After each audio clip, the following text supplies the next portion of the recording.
out of a train or something, I think most of the people die from inflammatory related conditions because all Mm, aging itself leads to more inflammation through a whole series of mechanisms, including your true. blood sugar, including environmental toxins, including your microbiome, including latent infections, including our processed inflammatory diet, including chronic stress. I mean, all the things that we see around us all the time are all driving this inflammatory process. But sugar is sort of the king, queen, and prince of driving inflammation in your body. And so it's such an important thing. It's why I've been talking about this for decades because, as a doctor, seeing patients and testing this stuff when no one else was looking at it, it was like, wow, people are messed up. Like I would do glucose tolerance tests, not on diabetics, but on almost everybody who came in as a screening test for their metabolic health. Because your blood sugar can be perfectly normal and you can still You be can a have, mess, right? yeah, absolutely. And I think that's an important lesson. We've had Dr. Casey Means talking about this on the podcast, talking about how, Hmm. there's patients who literally have perfectly normal blood sugars, but their insulins are so high that they're keeping their blood sugar normal. And that causes a whole other cascade of problems. Yeah, because I think insulin increases for 10 years before fasting glucose levels increase. Yeah. I You mean, then can the really last thing, tell.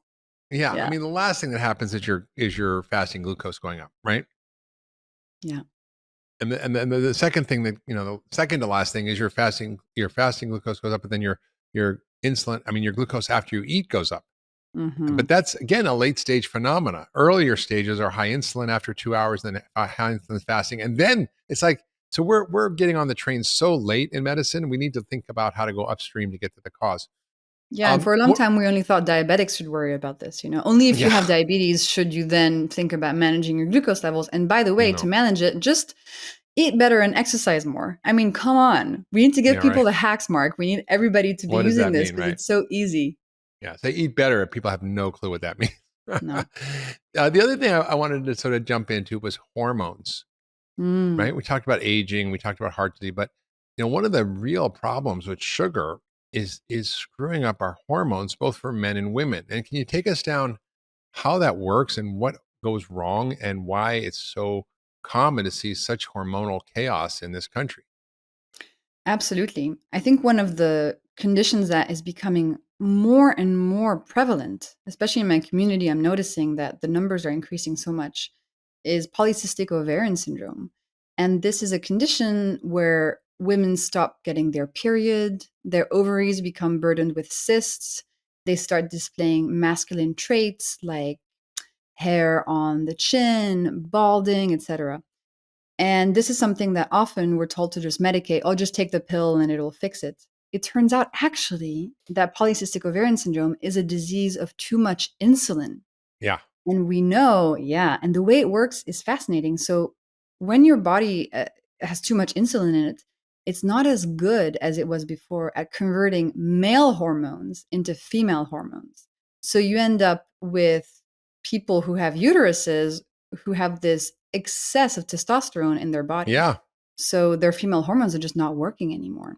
Yeah. And they grow beards and Yes. they get And you don't get your acne period anymore. Yes.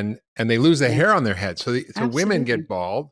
And you ever see Yes. this kind of women with a big round middle and their hair's all thin and like looks like they're going Well, bald on top? yeah, They so got the many, so little many. whiskers And going. it's It's really heartbreaking, from sugar. Mark. Yeah, because they don't know that the reason this is happening is because of too much insulin. And the reason there's too much insulin is because their glucose levels are out of whack.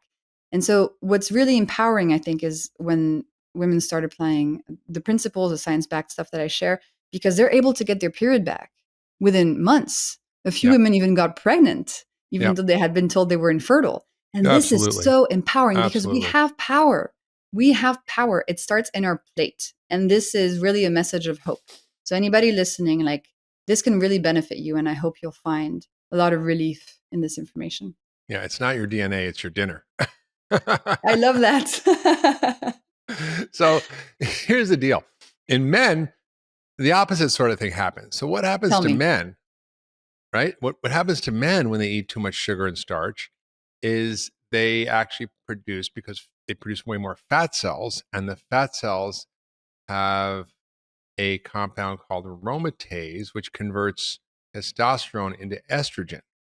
And so the Wow. men get man boobs and they get soft skin and they lose the hair on their bodies. So they become more like women. So basically, men become more like women, women become more like men. It creates this massive chaos in the hormones. And I just want to Wow. reinforce what you're saying because you say glucose. And most people, when they think of glucose, they think of sugar. But you should think of bread or sugar or cornflakes in exactly the same way. In fact, bread is the gold standard for measuring glycemic index, and it's worse than sugar. The score for bread is 100, the score for sugar is 80. So actually, you're better off having the sugar than the bread. So I would disagree, Mark, because in the sugar, there's also fructose. And all the things we talked about, the aging, the inflammation, fructose does it at an even higher rate than glucose alone. that's So true. I would argue that if you have That's a true. choice between something starchy and something sweet, I would go for the starchy thing. But better even have some vegetables first, then some protein and fat, and then have the starchy thing. And maybe you won't even want to have the sugary thing at the end. Yeah, I think that's fair. But I also say if you're going to have starch, Mm. have starch that's in forms that are coming in a good package. So, for example, I have a Japanese purple sweet potato at night. I love Yum. that, which is starch, but it's got full of phytochemicals and fiber Fiber. and vitamins and minerals, and I eat the skin. So it's really actually a very healthy food, and it's quite different than eating white bread, which is also Completely. a starch. And So starches and starches and starch. It really depends on where it's coming from and how it's metabolized. Even oatmeal versus steel cut oats, profoundly different. absolutely. And this is so what I've been doing in my work is testing all these things on my own body and using a continuous glucose monitor, showing people the different spikes that happen. So I tested steel cut oats versus regular oatmeal, and the Yeah. steel cut has a smaller spike. And same for bread. So white bread is far worse than something like sourdough, for example, which is Ah, worse than something like very dark pumpernickel bread that's all gooey and feels almost from like a cake Germany. because it's so rich Yeah. of fiber. Yeah, from Germany. So it's always a spectrum, right? You have to think within a category. There's different types of bread, different types of potatoes, different types of starch, and you can always make a choice that's Yeah. a bit better. And you can always add some fiber to it and some vinegar and go for a walk after. So basically, throw some Metamucil and some vinegar on your food, and you're good, right? Pretty much, yeah. Sounds delicious. So tell us some of the surprising things, Jesse, that you learned Mm. about your own body and in researching this about what you thought was okay to eat, but actually wasn't, or what you thought wasn't okay to eat, but actually maybe was okay. Mm. Well, as I mentioned, I used to have donuts for breakfast. So I really got a cold shower in terms of nothing sweet first thing in the morning. Because first thing in the morning, when your body is completely fasted, your glucose levels will respond incredibly fast to anything that you ingest. So I realized that if I wanted to eat something sweet, for example, a donut, I should never, ever, ever eat it on an empty stomach. I should always eat it after a meal. Yeah. Then in terms of other surprising things, I mean, oatmeal was a big one because they even say oatmeal is for diabetics. I mean, there's Oh, all it's this terrible. information that's very Terrible. confusing. Yeah, rice cakes. Oh my God, Oatmeal's Mark. not a health food. No, it's not. Rice cakes. This is crazy, Brown crazy rice spike. cakes, how could they be bad? I tested brown rice versus white rice. Literally no difference. Well, what if you put like nut butter on top?